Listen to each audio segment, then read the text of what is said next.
Hello everybody, I'm Shadow Hero and welcome to another Smash Bros update recap video of everything we know so far, where we talk about Smash Brothers, get you hyped up and realize that the game is coming out in less than a month.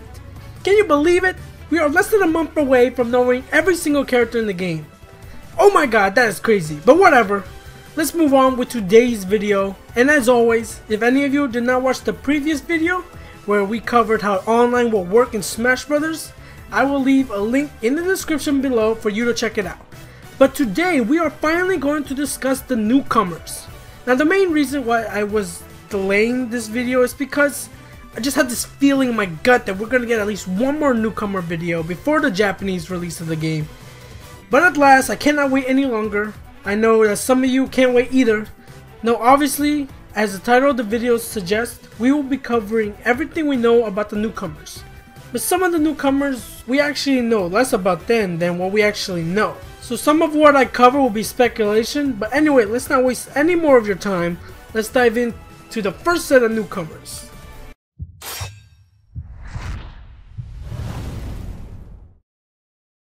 The first newcomer of this generation to join the Smash Bros roster, originating from Animal Crossing, please welcome the Villager. Don't let this guy's innocent smile fool you. The Villager is actually a monster in battle. Many of the Villager's attacks involve some sort of item, which actually fits his game, in which you collect multiple items.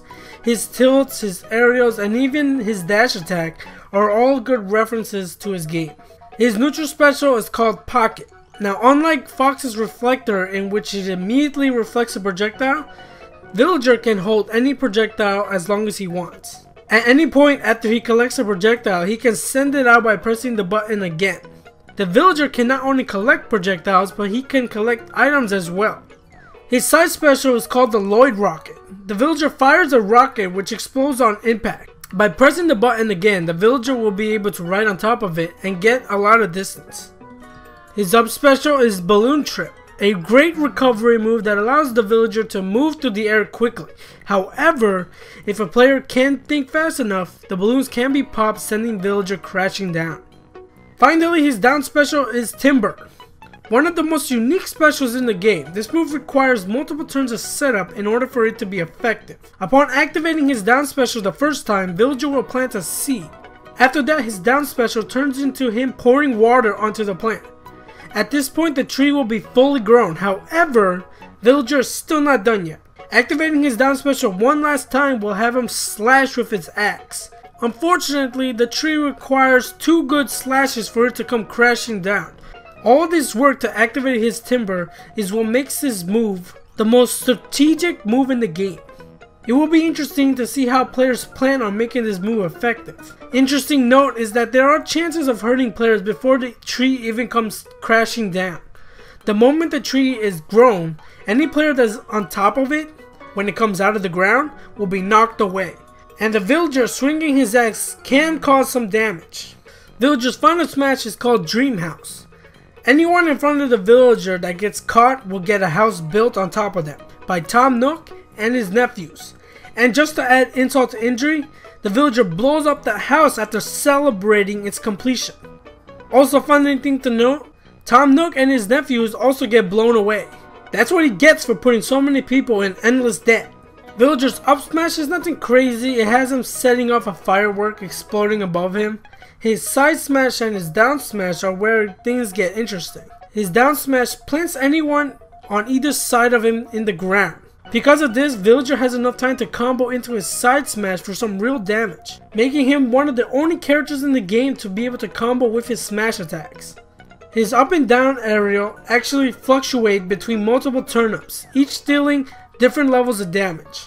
This means that each time you use your up or down aerial, the damage will be randomized. The Villager's grab is similar to Link's grab in the fact that it's a range grab. The one shortcoming with Villager is that his range is rather short. He only has his forward and his back area, which is the slingshot, and his Lloyd Rocket that covers distance. But if you could get Villager in other players' faces, he will be wrecking homes.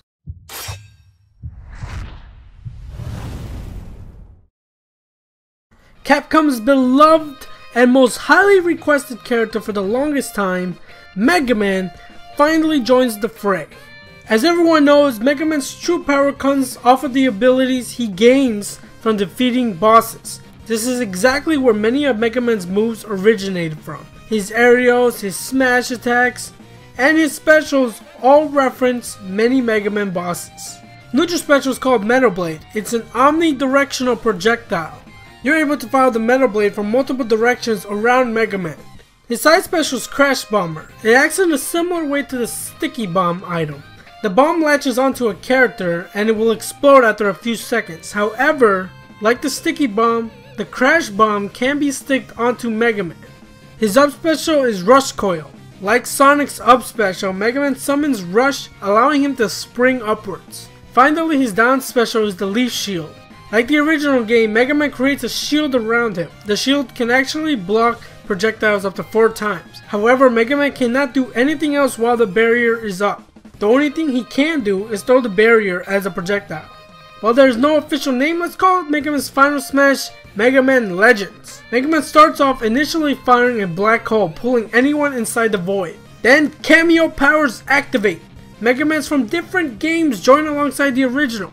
Mega Man.exe, Mega Man X, Mega Man Star Force, Mega Man Volnut all join for a 5-way team attack. Now Mega Man's playstyle involves a very distance game. This is made obvious by the fact that Mega Man's jab is actually a projectile. Most characters usually either punch or kick as you would expect from a jab, but Mega Man fires from his Mega Buster. Along with this, Mega Man is one of the few characters in the game with a projectile as his smash attack. His forward smash is a charged Mega Buster. But don't worry, Mega Man has a few options for getting in.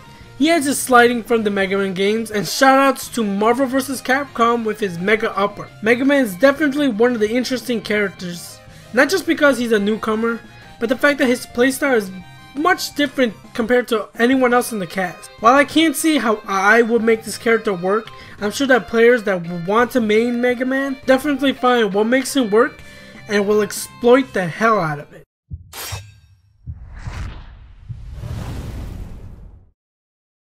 Now who saw this character coming? I'm sure no one did.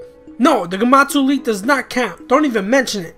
Wii Fit Trainer comes from one of the most successful games on the Wii, Wii Fit, in which she is a yoga practitioner and a personal trainer. And this is exactly how she fights. All her attacks involve yoga poses and sports equipment to fight. Her neutral special is Sun Salutation. It's a chargeable projectile similar to Samus's neutral special. Her side special is called Soccer Heading, another projectile in which the Wii Fit Trainer summons a soccer ball and spikes it forward. Her up special is Hula Hoop, a decent recovery in which Wii Fit Trainer spins with several hula hoops upwards. Now her down special is Deep Breathing. This is one of the most unique specials in the game, mainly for the fact that it gives a temporary boost in strength. However, there is a precise timing with this move. As the ring around Wii Fit Trainer draws closer to her, players will have to time the ring as it touches the border of the red circle. If they fail, Wii Fit Trainer will go into an animation of failure, leaving her open to an attack. However, careful using this move consecutively. If you use Deep Breathing immediately after using it, it will take Wii Fit Trainer much longer than normal to take another breath. Making sense since taking a deep breath immediately after one is not easy. Don't believe me? Go on, try it. Take a deep breath, then immediately take another one. You're gonna sound like you're hyperventilating. Her final smash is called Wii Fit.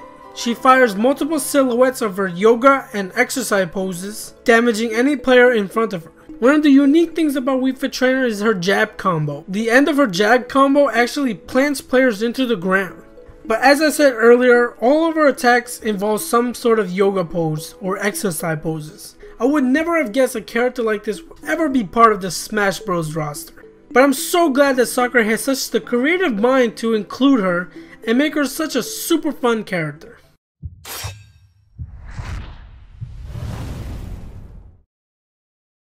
Joining Mario from the Super Mario Galaxy series, we have the Queen of the Cosmos herself, Rosalina. With Rosalina's inclusion in multiple games, Mario Kart, Super Mario 3D World, she was bound to show up in Smash Bros. Not only that, but she will be fighting alongside her Luma, which is a small star-like alien creature. Their collaboration makes them a unique puppeteer character. Her neutral special is called the Luma Shot. It allows Rosalina to shoot Luma forward. The longer it's charged, the farther the Luma will travel. This move is perfect for setting up Luma for some tag team combos. Pressing the neutral special while Luma is separated from Rosalina will bring it back. Her side special is Star Bits. This move lets Luma fire multiple stars in front of her. This can work when they are separated, however, it will leave Rosalina open to an attack. Her up special is Launch Star. It's a standard recovery move that sends Rosalina actually a far distance.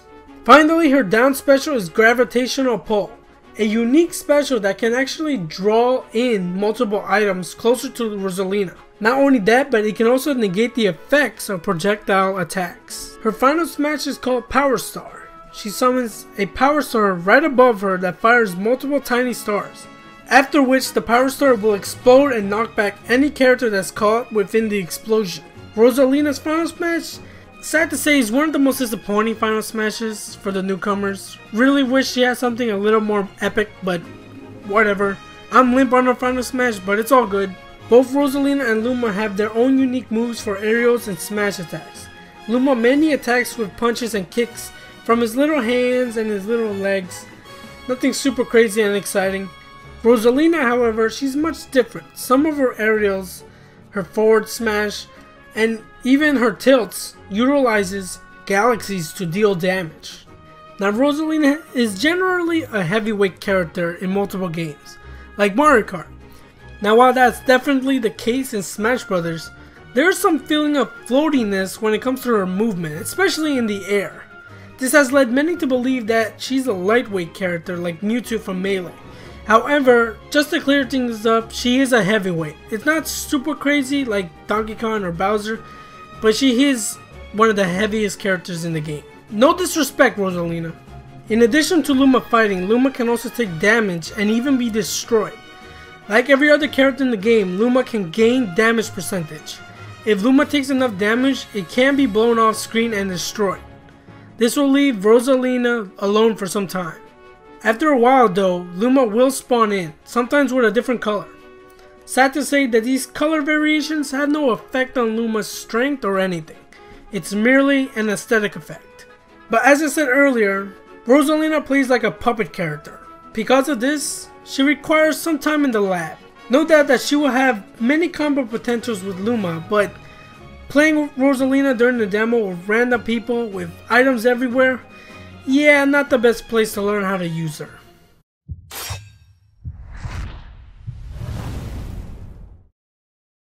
The champion of the WBBA, Little Mac, finally makes his way to playable character in Smash Bros. As his name suggests, Little Mac is a small character compared to many of the other characters in the game. However, despite his height, Little Mac sure as hell packs a punch. His neutral special initially starts out as Straight Lunge. Little Mac charges his punch and lunges forward, punching anyone in his way. The longer the punch is charged, the farther and more powerful the punch will be. However, the cooldown time for this punch is extremely long. Landing or missing the punch will leave Mac completely vulnerable to an attack. Little Mac is unique to the cast in the fact that he receives his power meter from Super Punch Out above his percentage. As Little Mac deals damage and receives damage, the power meter will increase. When it's fully charged, Little Mac's neutral special will turn into the KO Uppercut. Connecting this move with any player will automatically KO that player. However, the name is a bit misleading. Connecting the move against someone who is at 0% will not KO them. Also keep in mind that when the KO symbol appears, there's a set amount of time you have available to use it before it disappears and it goes back to charging up again. His side special is called the Jolt Haymaker. It's a jumping punch that sends Little Mac flying forward. Interesting note about this move is that the first few frames of this punch will automatically have Little Mac dodge any move or projectile. This is also an extremely helpful recovery move, not like the next move we're about to discuss. His up special is called the Rising Uppercut. As the name suggests, Little Mac does an uppercut that is perfect for combo finishers. However, this attack does not get a lot of air. Because Little Mac does get considerably weaker in the air, this is one of the worst recovery moves in the game. His down special is called Slip Counter, which there's not much to say. I mean, it's a counter. What am I supposed to say? Looks cool, I guess. His final smash is Giga Mac. Upon turning into Giga Mac, his strength increases higher than ever. However, he does get considerably slower. As I mentioned, Little Mac's true strength is on the ground.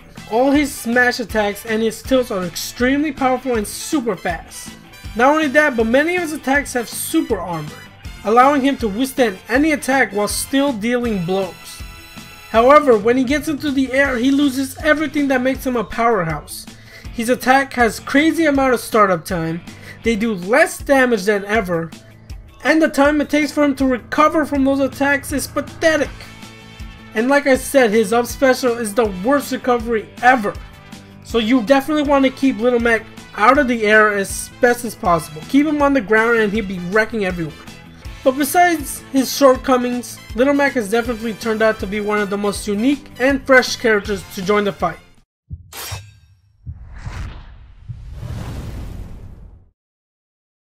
Representing the 6th generation of Pokemon, we have Greninja, the final evolution of Froakie. Greninja is classified as the ninja Pokemon. Because of this, all his moves are super fast and devious. His neutral special is called Water Shuriken, a unique chargeable projectile in the fact that Greninja can't actually store a charge like Samus's neutral special. A fully charged Water Shuriken is a multi-hit and will push back other players. His side special is Shadow Sneak. Greninja starts out by sending his shadow that travels on the ground. The longer you hold the button, the farther his shadow will go.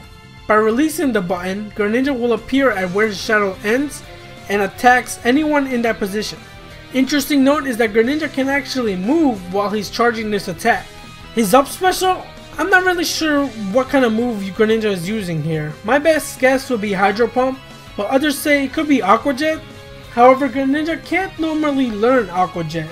But then again, this wouldn't be the first time a character uses a move that they normally can't use from the original game. Regardless of what you want to call it, this move has Greninja shoot water from his hands that jets him upwards. And finally, his down special is Substitution, a unique counter for Greninja. Upon getting hit, he turns into a substitution doll and appears from a smoke and attacks from either the left or the right. Interesting note about this move is that the substitution can sometimes be a piece of wood, another reference to him being a ninja. His final smash is most likely called Night Slash. Greninja begins by bouncing any character in front of him into the air by kicking a mat below them. Greninja then jumps into the air and does multiple rapid slashes until he finally delivers one final slash that sends the player flying. Strider Ragnarok, anyone?